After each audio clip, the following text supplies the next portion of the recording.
Hello friends, welcome to my YouTube channel the world of literature. दोस्तों, आज का जो हमारा टॉपिक है वो है द सन राइजिंग, जिसे डन ने कंपोज किया था। और ये जो पोइम है वो 1633 में पब्लिश हुई थी। दोस्तों, आपको ये पोइम बहुत अच्छे से समझ में आए, इसके लिए वीडियो को एंड तक ज़रूर देखना, कोई भी पार्ट स्किप मत करना। तो ज़्यादा टाइम ना वेस्ट करते हुए शुरू करते हैं आज का वीडियो।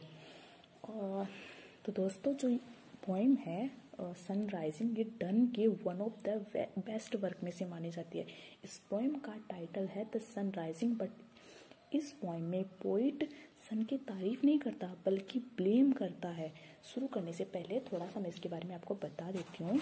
होता क्या है कि पोइट और उनकी जो बिलव्ड है वो कमरे में सो रहे होते हैं और सन उन्हें डिस्टर्ब कर रहा होता है। तो पोइट सन को धिक्कारता है, वो बोलता है कि तुम हमें क्यों डिस्टर्ब कर रहे हो। तो ऐसे कई सारे एग्जाम्पल देता है कि तुम हमें डिस्टर्ब ना करके उन लोगों को डिस्टर्ब करो जिन्हें जल्दी उठना है और काम करना है। तो चलो हम अपनी पॉइंट स्टार्ट करते हैं। द सन राइजिंग, जिसका मतलब होता है सूर्य का उगना। बिजी ओल्ड फूल अनरूली सन, पोइट कहता है ओ बिजी ओल्ड फूल, काबू में आने वाले सूरज। वाई डस्ट दाउ दस, तुम ऐसा क्यों करते हो। Through windows and through curtains call on us, तुम विंडो के जरिए और पर्दों के जरिए हमें क्यों झांकते हो, क्यों परेशान करते हो, क्यों जगाते हो।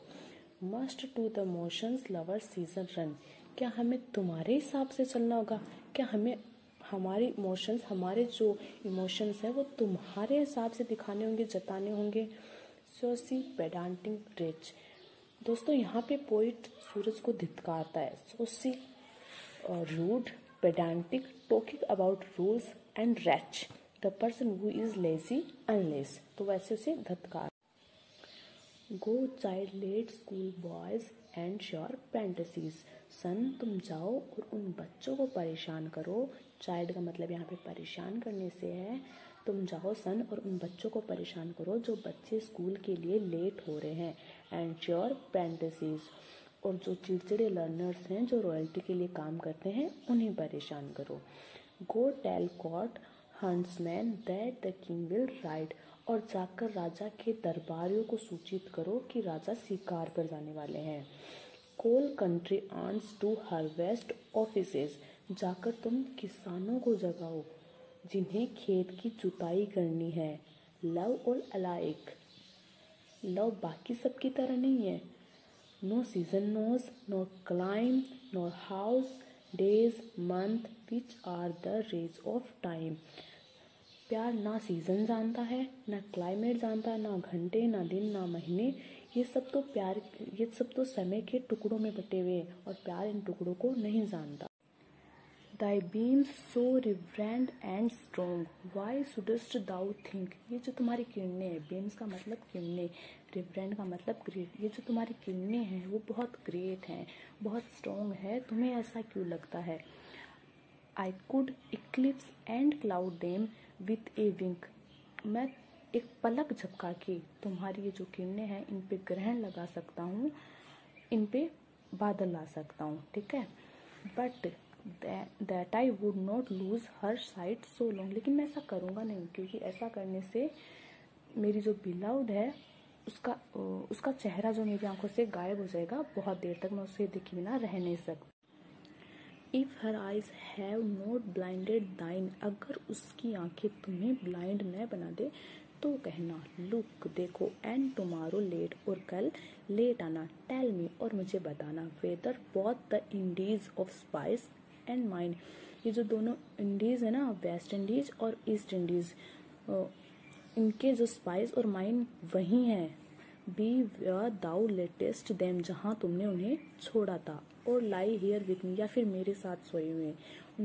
उसके कहने का मतलब ये है कि ये जो पूरा वर्ल्ड है ना वो उसके उस बिस्तर पे समाया हुआ है, उसकी बिलव्ड के साथ। इस पूरे संसार की सारी खुशियाँ, सारी चीजें, जो कुछ हैपनिंग हो रहा है वो उससे बिस्तर पे है। फिर वो आगे कहता है ask for those Kings whom thou sawest yesterday and thou salt here all here in one bed lie, और जो जिन राजा को तुमने कल देखा था ना और सुना था वो भी इसी बेड पे है, इसी एक बेड पे हैं, मतलब पूरी जो दुनिया है, पूरी संसार की जो खुशियां हैं, जो भी कुछ भी हैपनिंग हो रहा है वो यहाँ पे उसके उस बिस्तर पे हो रहा है। उस बिस्तर में ही पूरी दुनिया समाई हुई है। उसके कहने का मतलब ये है।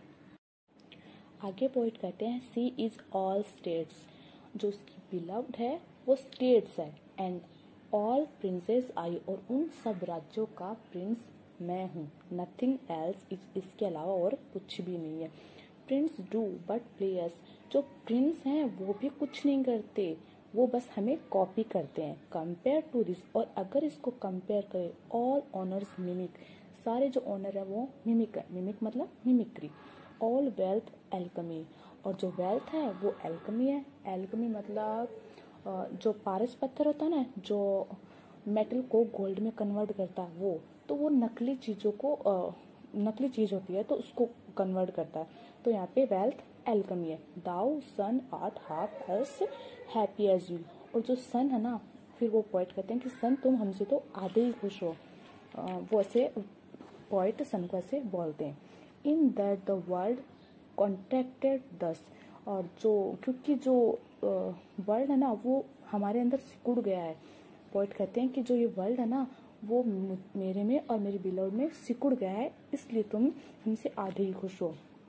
दाइन age asks ease and shine their duties be to warm the world that's done in warming us. आगे पोइट कहते हैं कि सन तुम्हारी ना आराम करने की उम्र हो गई है, लेकिन तुम्हारी कुछ ड्यूटीज भी हैं। सिंस दे ड्यूटीज भी, तुम्हारी कुछ ड्यूटीज भी है। To warm the world, world को गर्मी देना। That's done in warming us, इसलिए तुम हमें गर्मी दिया करो। शाइन हियर टू अस, अगर तुम हमारे पास में शाइन करोगे। दाउ आर्ट एवरीवेयर, इसका मतलब पूरे जहान में शाइन करोगे।